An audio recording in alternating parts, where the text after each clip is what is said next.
Padre bueno, gracias te damos en esta hora por tus bendiciones. Gracias, Señor, por la oportunidad que nos das de compartir tu palabra. Esperamos, Señor, que al igual que los días anteriores, tu Santo Espíritu nos use, nos enseñe, nos instruya, nos hable el corazón para honra y gloria de tu santo nombre. Con el perdón de nuestros pecados y la bendición a todo oyente que hoy habrá de recibir tu palabra, pidiéndote, Señor, justamente la obra de tu Espíritu Santo una vez más.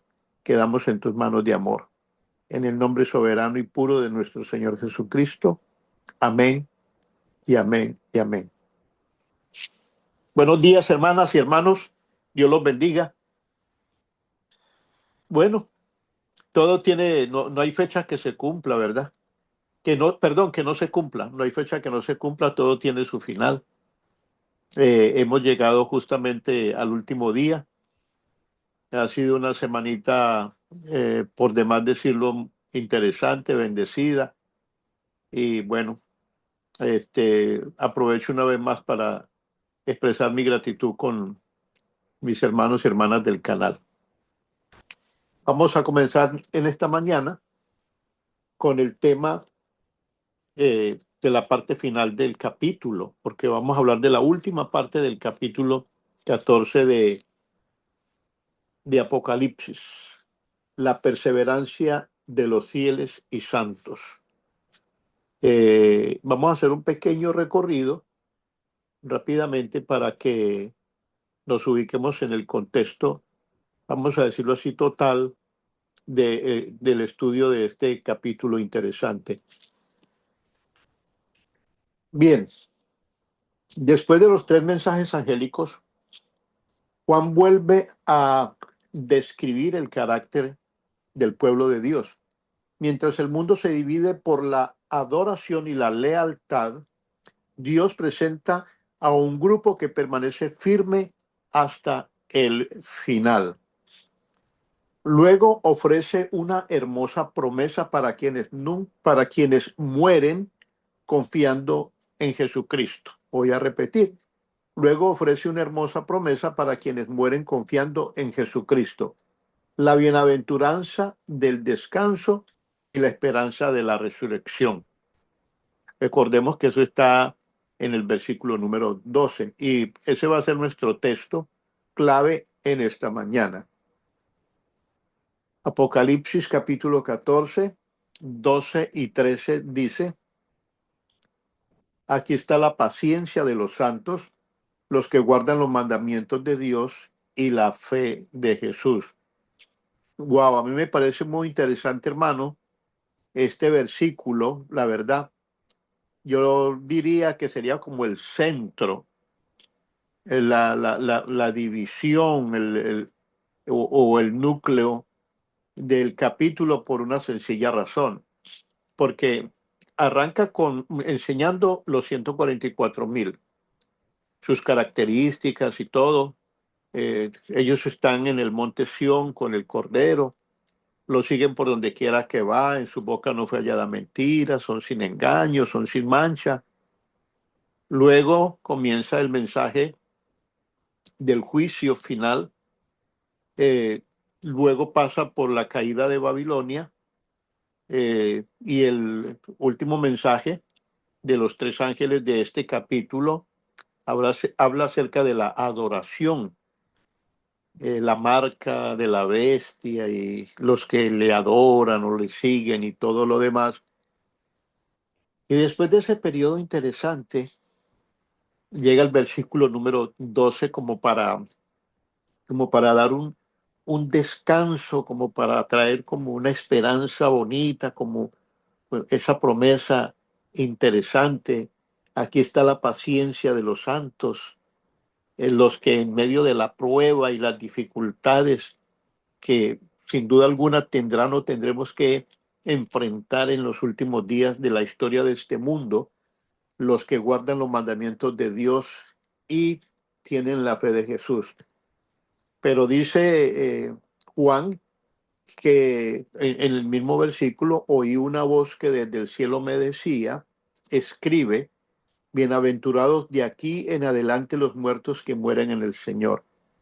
Eso es bien interesante, lo vamos a ampliar un poquito más adelante. Nuestro tema central para hoy sería: en el tiempo final, Dios tendrá un pueblo que permanecerá fiel a sus mandamientos y a la fe en Jesucristo. Esto es bien importante considerarlo, hermanas. En el tiempo final, Dios tendrá un pueblo que permanecerá fiel a sus mandamientos y a la fe en Jesucristo, con la seguridad de que la muerte no es el final, sino el descanso hasta la resurrección. Mire, si hay alguna cosa que a uno a veces mentalmente lo perturba, es considerar el asunto de la muerte. Aunque yo me atrevería a decir que para los santos, en ese momento, la muerte va a dejar de ser una preocupación, porque ellos están seguros y confiados en aquel que resucitó al tercer día de entre los muertos. Pero a pesar de todo, nuestra preocupación de alguna manera será y siempre ha sido el tener que pasar por esa tremenda, y yo diría que terrible experiencia, lo digo en este momento, de la muerte, porque no importa cuántos años se tenga, de todas maneras uno al pensar en esa situación no deja de sentir cierto temor. Pero la verdad, este, considerando todo el entorno sobre el tema de la muerte, hay muchas promesas en la Biblia que nos hablan acerca de la esperanza de la resurrección, y nosotros tenemos que aprender a confiar en eso. Y de seguro que si nosotros vamos a formar parte de ese último grupo que algunos consideran que es la misma gran multitud, los 144,000, con esas características especiales, hermanos, de no pecado, de no contaminación, de cero manchas y cosas así, porque han sido limpiados o hemos sido limpiados por la sangre del Cordero. De seguro que la muerte no va a ser una preocupación para nosotros. Como Pablo lo dijo en alguna vez, ustedes recuerdan eso, él dijo: porque para mí el vivir es Cristo y el morir me es ganancia. Así, así debemos de considerarnos o considerar nosotros eh, nuestra vida y nuestra experiencia, nuestra relación con el Señor Jesucristo. Hablemos un poquitico acerca del término la paciencia de los santos. La palabra paciencia también significa perseverancia, constancia y fidelidad. Los hijos de Dios no abandonan su fe cuando llegan las pruebas. Aquí está la paciencia de los santos. Perseveran, no abandonan su fe cuando llegan las pruebas. Permanecen firmes porque confían en las promesas de nuestro Señor Jesucristo. Tres características los distinguen. Tres. A los que tienen paciencia o los que viven la paciencia de los santos. Perseveran en medio de la oposición. Hermanos, no hay cosa más terrible que una tremenda oposición para presentar la palabra de Dios. Esta semana yo estaba yendo a un lugar temprano en la mañana, de los varios que el Señor me ha regalado, y fui a cierto lugar como de costumbre, y la jefe del lugar llamó a la encargada del negocio, porque como hay cámaras en el negocio, le preguntó por mí. Ella le dijo: es un pastor, viene a compartirme la palabra de Dios. ¿Y de qué religión es él?, le preguntó ella. Y ella le contestó: es un pastor adventista. Y le dijo: no, dile que no lo quiero más ahí porque los adventistas no creen en Jesús. Y yo, en cierto modo, me eché a reír, ¿cierto? Obviamente de una forma mesurada, ¿no? Yo dije: cómo que los adventistas no creemos en Jesús? De pronto se me ocurrió pensar, tal vez ella ha escuchado hablar acerca del linaje de Juan y tal vez por eso ella piensa que los adventistas no creemos en Jesús. Yo no le hice fuerza, no insistí, no le dije, mira, intercede por mí, dile a ella que no es así. No, obviamente yo sí le dije a la persona encargada, le dije, mira, es un poquito extraño que ella diga que nosotros los adventistas no creemos en Jesús. Es más, casi por lo regular, todos los estudios y las veces que hemos estado aquí estudiando la palabra, te he hablado todo el tiempo de Jesús. Porque la palabra de Dios dice en Hechos 4:12, porque en ningún otro hay salvación, porque no ha sido dado otro nombre debajo del cielo en la tierra en el que podamos ser salvos. Y me dijo, sí, pastor, yo lo entiendo. Lo que pasa es que usted no entiende a mi jefe. Yo sí la entiendo, la conozco. Ya después de que se terminó la llamada y terminamos el estudio, ella me contó. Y bueno, pero ¿a qué voy yo? ¿Cuál es el punto? ¿Cómo se siente de triste y desagradable cuando uno está haciendo el trabajo misionero sin un doble interés, solo con el interés de dar a conocer a nuestro maravilloso Jesús, para que la gente se aferren a Él, para que confíen en Él, y cómo el diablo de alguna manera se interpone para crear oposición?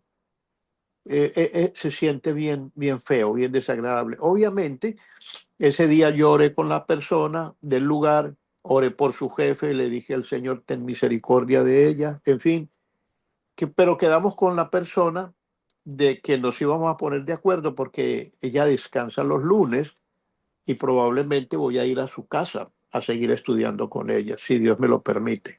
Se llama Chaili, así se llama, Chaili. Una dama de como de 35 años, hondureña, pero que se siente que ella ama las cosas del Señor. Bien, las tres características de aquellos que son distinguidos justamente por el verso número 12 del capítulo 14, los que tienen la paciencia de los santos y guardan los mandamientos de Dios, perseverancia en medio de la oposición, guardan los mandamientos de Dios, no para ganar la salvación, sino como respuesta de amor a Jesús, obviamente, claro. Conservan la fe de Jesús, una confianza total en el Padre y una dependencia constante de su gracia. Esas son las características de aquellos que son señalados como los que tienen la paciencia de los santos. La verdadera fe siempre produce una vida de obediencia. Sabe que ayer estaba predicando este tema en un grupo que tengo en la mañana. Y les voy a ser sinceros, ayer repasé el tema 2 veces en el día en 2 grupos. Y sabe que en el segundo grupo, un muchacho casi llorando se me acercó y me dijo, hermano, venga, quiero hablar con usted. Él se supone que es cristiano, pertenece a un movimiento protestante, evangélico, y me dijo, hermano, estoy muy triste, estoy muy arrepentido. ¿Cómo le parece que este fin de semana me dejé llevar por la amistad de un amigo y en fin, y me tomé unos tragos y tal cosa y la otra y en fin? Yo sí lo había notado al muchacho, lo he notado algunas veces un poquito como raro, pero me acordé de él porque cuando prediqué este tema, él como que no se aguantó más y me dijo, le tengo que contar algo y se confesó, vamos a decirlo conmigo, yo oré al Señor con él para que el Señor lo perdonara y quedamos de que íbamos a ir a la iglesia. La verdadera fe siempre produce una vida de obediencia. Bienaventurados los que mueren en el Señor, segundo punto. Juan escucha una voz del cielo que declara, bienaventurados los muertos que mueren en el Señor. Interesante, ¿verdad? Bienaventurados los muertos, imagínate. Muertos bienaventurados. ¿Pero por qué? Porque mueren confiando en el Señor Jesucristo. Eso es bien importante. Para el creyente la muerte no es una derrota definitiva, sino un descanso en Cristo. Todo aquel cristiano, creyente, obediente, que tiene una fe genuina, no muere, descansa. Probablemente esa fue la razón por la que Jesús le dijo a los discípulos cuando se refirió a la muerte de Juan, de Lázaro, de Lázaro. Estoy pensando en Juan capítulo 11, diciendo que él estaba dormido, estaba descansando. Así se refirió acerca de Lázaro, porque Lázaro, sin duda alguna, era un hombre creyente. Y en ese contexto es que la palabra del Señor dice que el creyente prácticamente no muere, descansa. Qué bendición de Dios, eso le da a uno de todas maneras consolación. Descansaron de su trabajo. A ver, para el creyente la muerte no es una derrota definitiva, sino un descanso en Cristo. El versículo añade, descansarán de sus trabajos porque sus obras con ellos siguen. Y eso es verdad. Por ejemplo, ¿qué estamos haciendo nosotros estudiando el libro de Apocalipsis? Juan, hace cerca de 2000 años, está descansando, 1900 y algo de años, pero sus obras con él han seguido y nos han beneficiado hoy por hoy a nosotros. Hasta hoy han llegado sus obras. Verdaderamente, Juan fue uno de los que descansaron o murieron y son o forman parte de los bienaventurados, los que mueren en el Señor. Esto significa que descansan del sufrimiento, del dolor y del pecado. Su influencia y su testimonio continúan dando fruto. Esperan la gloriosa resurrección cuando nuestro Señor Jesucristo regrese. La esperanza cristiana no termina en el sepulcro. Ojo, no termina en el sepulcro. Mira hacia la segunda venida de Cristo. Les voy a compartir, hermanos, ya que el Señor, el Espíritu Santo, obviamente yo lo digo con algo de temor en mi corazón, me lo recuerda, se lo voy a compartir. Hace mucho tiempo, tanto tiempo que eso fue comenzando en el camino de la fe. Yo creo que tendría aproximadamente unos 2 años o 3 años de estar en la iglesia. Y fíjate, no se me ha olvidado, tuve un sueño. En el sueño yo veía la segunda venida de Cristo. Así como nosotros los cristianos adventistas estamos acostumbrados a hacer la ilustración. Se abrió el cielo, apareció Jesús sentado sobre una nube blanca, alrededor miriada de ángeles preciosos, comenzó su descenso, pero mientras que él venía descendiendo, algunas tumbas en los cementerios se abrían. Y yo con sorpresa veía cómo mi tumba se abría y yo salía de la tumba para recibir al Señor.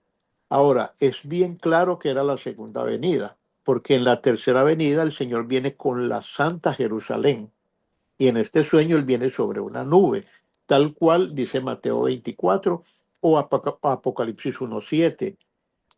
Hermanos, yo no estoy diciendo, mire, estas son cosas que lo produce la fe y por un sentimiento maravilloso y lindo de querer ser salvo. Y yo le doy gracias a Dios porque estas cosas a uno le pasan y uno las puede contar con ese fe, con ese respeto, con ese, yo diría que con ese aplomo, con esa humildad. Porque, ¿qué es lo que yo pienso del sueño? Yo pienso de la siguiente manera. No digo con eso de que ya yo estoy sellado para salvación y que lo único que me falta es que me salgan alitas para volar al cielo. No, no, no, no. Pero hay una esperanza para mí. ¿Cuál es la condición? Si yo permanezco fiel y firme, al igual que ustedes, cuando el Señor venga, vamos a levantarnos si estamos descansando en la primera resurrección. Y yo tengo esa esperanza, pero mi compromiso es seguir fiel al Señor, porque igual si yo me descuido y me desvío y comienzo a desobedecer, pues esa visión o ese sueño se va a desvanecer. Pero cosas como estas le dan fortaleza a uno y le dan esperanza. Quiera el Señor, hermanos, quiera el Señor. Lo otro que ese sueño me da a mí a entender es que según el sueño, ¿no? Según el sueño, yo debo pasar por la experiencia de la muerte, según el sueño. O sea, ¿qué quiere decir? Que cuando el Señor venga yo estaré descansando. Probablemente yo no voy a estar de pie cuando Él venga en su segunda venida. Ahora, de que pueda estar o permanecer en pie, eso no depende de mí. Eso depende del Señor. Pero para mí ya es mucho, ya para mí es una tremenda ganancia tener la esperanza de que si descanso o descanse el día de mañana, que el Señor me pueda levantar de la tumba. Eso ya es demasiada ganancia, hermano. Bendito sea el nombre de Dios. Y yo sigo orando para que el Señor me ayude, para que esa sea no solamente la experiencia de José Mejía, sino que sea la experiencia de todo hermano que bienaventuradamente descanse en el Señor, para la honra y gloria de su santo nombre. Amén. Un mensaje para nuestro tiempo. Hoy vivimos en un mundo donde muchos abandonan sus convicciones. Eh, Apocalipsis 14 nos llama a permanecer fieles a la verdad. Ahí está. Tenemos que continuar permaneciendo fieles, a confiar plenamente en Cristo. Necesario vivir con la mirada puesta en la eternidad, con los pies sobre la tierra, pero con los ojos puestos en la eternidad. Así tiene que ser, así tenemos que vivir, hermanos. Ahora, la fidelidad de hoy será recompensada con vida mañana. Esa es una verdad. Si seguimos siendo fieles al Señor con aquellas características de los 144,000 hermanos, no tengamos duda, porque fiel es el que prometió. La promesa está dada, está hecha. Seremos bendecidos con la bendición de la resurrección y la vida eterna.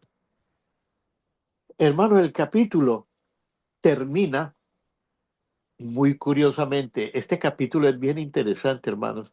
Termina con la segunda venida de Cristo. Vamos a leerlo en los últimos 12 minutos que nos restan. La tierra es cegada. Interesantemente, después de el mensaje de Apocalipsis 14, 12 y 13, que habla de la paciencia de los santos y de los que guardan los mandamientos de Dios y tienen la fe de Jesús, el último pasaje del capítulo habla inequívocamente de la segunda venida de Cristo. Apocalipsis 14, 14 al 19, voy a narrar cómo está escrito en la palabra de Dios en ese capítulo. Creo que el último versículo, si mal no estoy, es el 20, pero no lo estoy tomando.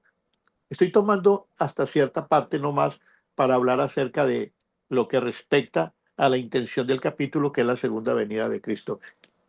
Dice, miré y he aquí una nube blanca, y sobre la nube uno sentado semejante al Hijo del Hombre. ¿Recuerdan eso? Mateo capítulo 24. Que tenía en la cabeza una corona de oro y en la mano una hoz aguda. Y del templo salió otro ángel clamando a gran voz al que estaba sentado sobre la nube. Mete tu hoz y ciega, porque la hora de cegar ha llegado, pues la mies de la tierra está madura. La mies de la tierra está madura. Y el que estaba sentado sobre la nube metió su hoz en la tierra, y la tierra fue cegada. Y echó las uvas en el gran lagar de la ira de Dios. Hermanos, sin duda alguna, este capítulo es muy completo. Notemos lo siguiente, la secuencia de los eventos en este capítulo y con sus implicaciones. Primero tenemos a los 144,000. Qué gran ejemplar, qué gran modelo nos puso el Señor al comienzo de este capítulo. Los 144,000 en el monte de Sión o en el monte de Sión con el Cordero, siguen al Cordero por donde quiera que va, son vírgenes, no se han contaminado con mujer, o sea, con religiones y cosas extrañas. eh, no fue hallado mentira en su boca, son sin mancha delante de Dios. Sin duda alguna, unas características y unas implicaciones muy interesantes que nos dicen a nosotros que no vamos a llegar allá al cielo, como decimos en el contexto académico, cuando uno estudia, que de pronto vamos a pasar de panzazo. Ja, no es de panzazo, hermano, es con fidelidad, dedicación, consagración, paciencia, perseverancia, santidad. Ojo, porque eso es lo que enseña las características especiales de los 144.000. Segundo, el mensaje de los tres ángeles. El primero anuncia el juicio, esa etapa por la que estamos viviendo, el gran día de la expiación, el juicio con sus tres etapas: juicio investigador, juicio de auditoría, juicio ejecutivo, etcétera. Y tercero, y el segundo ángel, perdón, el mensaje del segundo ángel es la caída de Babilonia con todas sus implicaciones que veíamos entre los días de antier y ayer. Y el tercer mensaje es la adoración, de parte de quién estará nuestra lealtad y de parte de quién estará nuestra adoración, con todas las implicaciones, con la marca de la bestia, con todo eso. Y finalmente también tocábamos el tema del capítulo 7 acerca del sello del Dios vivo. Bien, y termina el capítulo con la segunda venida de Cristo. Alabado sea el nombre del Señor. ¿Cuáles serían las implicaciones generales, hermano, para nosotros? Las aplicaciones, no implicaciones, sino aplicaciones. Corrijo. Bueno, persevera en la fe o perseveremos en la fe, aunque enfrentes dificultades. Hay dificultades, hermanos, que le mueven el piso a uno. No tanto que lo ponen a dudar, sino que lo meten a uno a veces en unas circunstancias de desánimo terrible. Y créame, yo a veces me he cuestionado, yo soy ministro del Evangelio, bueno, soy pastor, pues para que lo entienda, yo creo que a veces me paso de modesto o de modestia. Soy pastor, es verdad, pero eso no implica, hermanos, que el pastor siempre mantiene la chispa arriba, que siempre mantiene un estado de ánimo increíblemente bueno y qué tal. No, hermano. Es más, los pastores tenemos muchas desventajas. El hermano puede venir al pastor y desahogarse y contarle todas sus cuitas, sus problemas, sus angustias, y el pastor puede orar por él, pero el pastor, ¿a quién le cuenta? El Papa, de acuerdo a lo que yo entiendo, tiene alguien, su confesor personal en el Vaticano, con quien habla, le cuenta, le confiesa, le dice, yo me imagino lo que siente, lo que piensa, pero ese confesor es secreto, obviamente. Él no está supuesto a contar lo que el Papa le cuenta o le dice. Pero fíjate que eso es una terapia muy interesante, porque todo ser humano necesita a alguien que lo escuche, y eso es una terapia muy interesante. Pero nosotros, los pastores, a veces también pasamos por situaciones duras, difíciles, desagradables, y el Señor tiene que socorrernos y tocarnos con su ángel para levantarnos del estado de ánimo, porque a veces pasa uno unas situaciones duras y difíciles. El Señor sabe lo que estoy diciendo, y no quiere decir que tenga que ver necesariamente con el pecado, no, sino que son estados, bajones en el estado de ánimo, que a veces a uno lo ponen en una situación crítica, pero Dios es bueno, hermano, Dios lo levanta a uno. Hay que perseverar en medio de la crisis, del dolor, del sufrimiento. Ahora, hermano, agotamiento no rompe compromiso. Eso hay que tenerlo claro en la mente. Agotamiento no rompe compromiso. Compromiso sigue con la ayuda de Dios firme y adelante. Guarda los mandamientos de Dios por amor a Cristo. Confía cada día en la gracia y el poder de Jesús. Vive cada día preparado para el regreso del Señor. Conclusión. Apocalipsis 14, 12 y 13 presenta el retrato del verdadero pueblo de Dios, que persevera guardando sus mandamientos y espera con amor el regreso del Salvador, de su Salvador. La última palabra, obviamente, no la tiene el sufrimiento ni la muerte. Acuérdense de eso. La última palabra la tiene Cristo, quien promete vida eterna a los que permanecen fieles. De ahí el sueño, y déjame decirte, el sueño no es solamente para mí. Mira qué interesante, gracias a Dios porque el Espíritu me hace en este momento, de alguna manera, entenderlo así y compartirlo así. Mi sueño es su sueño, créalo, porque eso no será una cuestión, un compromiso, un algo exclusivamente para José Mejía. Eso es para todos aquellos que creemos o confiamos en nuestro Señor Jesucristo, que somos fieles y obedecemos por amor su palabra. Ahí está. El sueño no es para Mejía, el sueño es para todos, hermanos. Alabado sea el nombre de Dios. Eh, Ahora bien, repito, la última palabra no la tiene el sufrimiento ni la muerte. La última palabra la tiene Cristo, quien promete vida eterna a los que permanecen fieles a Él. Nuestro llamado sería, preguntémonos hoy, ¿estoy perseverando en mi relación con Cristo? ¿Mi vida refleja una fe que se expresa en obediencia y amor? Recordemos, aquí está la paciencia de los santos. Y bienaventurados los muertos que mueren en el Señor.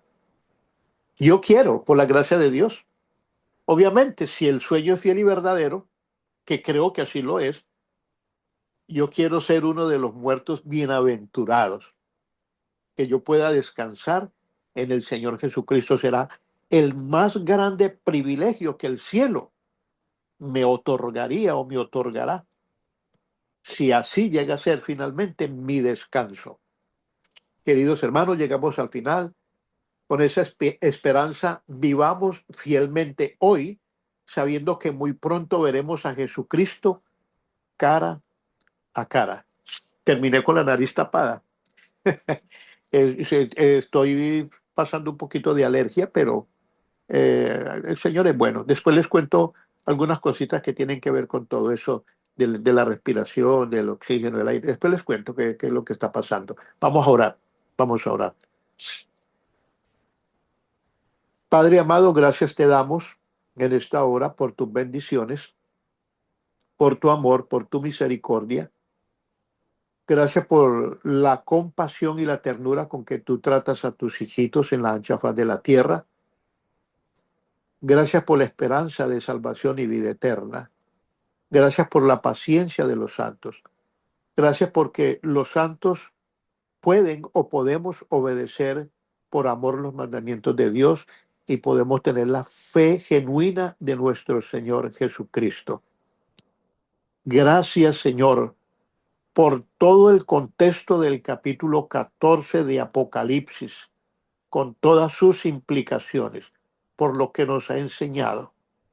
Sin duda alguna, Señor, aquí hay mucho más material para otras 2 o 3 o 4 o 5 semanas, porque tu palabra es profunda y cada vez que se le estudia y se repite, se encuentran cosas nuevas. Es como una mina, un gran tesoro. Gracias por la experiencia de esta semana, por la fortaleza, por la bendición de tu Espíritu Santo, por tu toque de amor, por mis hermanas y hermanos del canal. Ayúdanos a vivir fieles hasta el final y cuando tú vengas sobre las nubes de los cielos, que podamos estar entre los de la primera resurrección y como Isaías 25:9 podamos decir, he aquí, este es nuestro Dios, le hemos esperado y Él nos salvará. Gracias, Padre, por tu misericordia. En tus manos de amor nos encomendamos siempre. Perdona nuestros pecados. En el nombre poderoso, en el nombre soberano, en el nombre de aquel que es el primero y el último, el alfa y la omega, en el nombre de nuestro Señor Jesucristo. Amén y amén. Amén.